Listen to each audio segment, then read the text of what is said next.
It's Tuesday, February 16th, 2016, and here are the stories we're covering this week. Google Chrome is about to start warning that all non-encrypted websites are unsafe, and AT&T is beginning tests for a 5G implementation offering extremely fast wireless internet at gigabits per second. Wow, that fast. Russia plans to ban Windows on government PCs, and Adobe, they screwed up and deleted files from users' Macs when they updated the Creative Cloud. And lastly, the UK government plans to introduce measures to keep children off porn sites, and they could be forcing all users to register with their credit cards to verify their age. These stories are coming right up. Don't go anywhere. You've got mad skills, now hone them. Learn new skills or improve your existing ones with online video tutorials and training from lynda.com through our special link at cat5.tv/lynda. Learn software, technology, creative, and business skills you can use today to help you achieve your professional goals. Join today and start learning. We'll give you this chance to try it absolutely free with unlimited access to all of the courses. Sign up now for free, cat5.tv/lynda. Hey, I'm Jeff West, and if you're just joining us and you're wondering why am I not in the studio, if you remember watching the Category 5 episode a few weeks ago where we covered my weight loss with the Garmin VivoFit watch, you'll know that one of the features I talked about was the fact that the watch tells me if I've been sitting for too long. By the end of that episode, I was sitting for too long. So I've decided I'm going to take the news on the street and walk. At this point, we're going to be able to find out whether I've got the lung capacity for walking and talking and reading in the cold. So yeah, should be fun. So here are the top stories we're covering from the Category 5.tv newsroom. It was Google who finally put the nail in the coffin for Internet Explorer 6 when they put their foot down as far as the dead technology. And now they're once again putting the foot of Google down. This time though, it's on non-HTTPS websites. We've seen it coming since they announced it in 2014. At that time, they announced, we, the Chrome security team, proposed that user agents gradually change their UX to display non-secure origins of affirmative non-security. What? We intend to devise and begin developing a transition plan for Chrome in 2015. The goal of this proposal was quite simply to make it clearly displayed to users that HTTP provides no data security. Could this be the end of the line for non-secure HTTP websites? I don't know, we'll have to find out. Google plans to lead the way and start developing browser warning messages that interrupt the flow of a visitor. Potentially, users could be driven from a site because of fear of security issues. In addition, Google and other search engines could penalize what they see as non-secure sites and drop them down in their search result pages. If Google initiates this move, the other main browser providers such as Internet Explorer, the Edge, Apple Safari, Firefox, and others, they could be forced to follow. All is not lost though for those of you who run your own websites. One of the Linux Foundation's collaborative projects, let'sencrypt.org, is a new certificate authority, and it's free, automated, and open.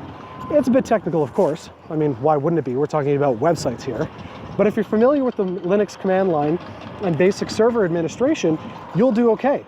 And if not, there's a number of growing web hosts, including our partners at Category5.tv, who already have it integrated as a free add-on. let'sencrypt.org went public beta in December. AT&T, they're testing an early version of its 5G network this year, and they're saying it's going to be 10 to 100 times faster than LTE and might be used for internet home service. An AT&T spokesperson told Ars Technica an early use of 5G's underlying technology could be delivering broadband to homes and businesses, and it's possible that we could have limited commercial availability this year depending on the trials. This sounds like it could fit in with the AT&T plans to provide fixed wireless internet to areas without good wired broadband. AT&T's announcement on Friday said the 5G network will rely on millimeter waves, I didn't even know those existed, which are 30 gigahertz and above and require line-of-sight connections.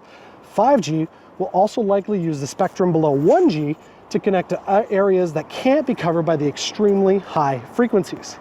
With speeds up to 100 times faster, than today's average 4G LTE connections, customers will see speeds measured in gigabits per second, not megabits. Latency will also be lowered to about 1 to 5 milliseconds, the company said. Verizon's also planning 5G trials this year. Faster internet, like for streaming, gaming. I love it. It's exciting. I want to see it happen. Okay, somebody who doesn't want to see things happen is the Russian government. Why? Well, as I fix my earphone, I'm just going to let you know. They're famous for not being so open to foreign technologies. And now they want to take it a step further as the government allegedly plans to ban Windows from government computers. In addition, German Klemenko, Putin's new #1 advisor for internet and technology, who was appointed 6 weeks ago, for you political junkies that weren't in the know, he stated that a new campaign which is looking to increase taxes that American tech companies like Google, Microsoft, and Apple would have to pay. Companies would have to pay up to, get this, 18% more in taxes if this campaign is accepted by the Russian government. Now, reportedly, the purpose of this campaign is to support local companies like Yandex and Mail.ru to be better accepted by the Russian people. The most radical change being proposed in replacing Windows on government PCs with a Linux-based operating system developed by Russia. Klemenko also stated that there are already 22,000 municipal authorities ready to replace Windows with their own operating system. While the government prepares for the big move, Windows is still the dominant operating system on people's computers, as 93% of desktop computers in the country still run Microsoft's operating system. So, we'll see if the Russian government will even try to convince people to switch to another operating system, or if it's going to stop at maybe its own PCs. Okay, Adobe. They have patched its Creative Cloud apps that people noticed the software, but people noticed that the software was deleting Mac user files without warning. After customers updated Creative Cloud, it accessed their hard drives and deleted the first folder that appeared in alphabetical order. Due to file naming conventions on Mac computers, the bug often deleted hidden system folders or backup data files. Adobe issued a fix for the issue on Sunday. Many people, though, in creative industries have reacted angrily on social media. You think? The problem came to light on Thursday after Backblaze, which makes data backup software, started receiving hundreds of support requests from its customers. The firm's software detected that some of the files it uses to perform its duties had been deleted, and staff discovered that Creative Cloud was responsible after the designer installed Adobe's update. Taking a breather here. Clearly this walking and talking thing is a bit of a challenge for me. The issue was present in the Creative Cloud version 3.5.0.206 on the Mac. And on Mac, hidden files and folders are prefixed with period, which the operating system places before A in alphabetical order. The flaw interfered with Backblaze's software by chance because the backup software places a hidden folder called .bzvol on the hard drives it indexes. This happened to be top of the list. On machines without the backup software installed, a different folder may have been deleted instead. In a statement, Adobe said, "On the 12th of February, we were notified that some customers had an issue with an update on the Creative Cloud desktop application. We removed the update from distribution and deployed a new one which addresses the issue." That's a pretty lousy explanation, let alone apology, Adobe. Pretty lousy indeed. Did you find everybody's files for them? Anyway, the UK government wants to introduce a law which may, in one example, force users to enter credit card info if they want to access pornographic content online. The new restriction will apply to any sites that contain pornographic material and would receive an 18 if they were formally rated.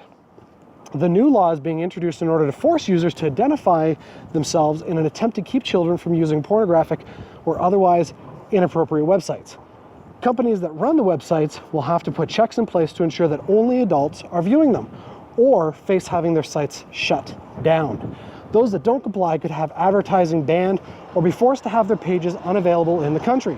It isn't clear exactly how the companies will verify the age of those visiting them, but one way is that it states that, that the sites will force people to sign up with a valid credit card to ensure that they are at least 18, something that already happens on gambling sites.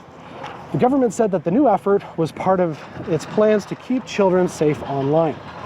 Internet Safety and Security Minister Baroness Shields, that's an awesome name, says, just as we do offline, we want to make sure children are prevented from accessing pornographic content online, which should only be viewed by adults. The final decision on the new rules will be decided on April 12th. The question is, what do you think? Does this move restrict internet freedom, or is it a viable tactic for protecting our children? We want to know your comments. Post them below. Big thanks this week to OFCL Runnycat on Twitter, Roy W. Nash, and our community of viewers for submitting stories to us. If you found a news story that you'd like to send, email it to newsroom@category5.tv. For all your tech news with a slight Linux bias, visit category5.tv/newsroom, or the category5.tv newsroom at newsroom.category5.tv. For the category5.tv newsroom, from the road, walking, not letting my Garmin VivoFit yell at me, I'm Jeff Weston.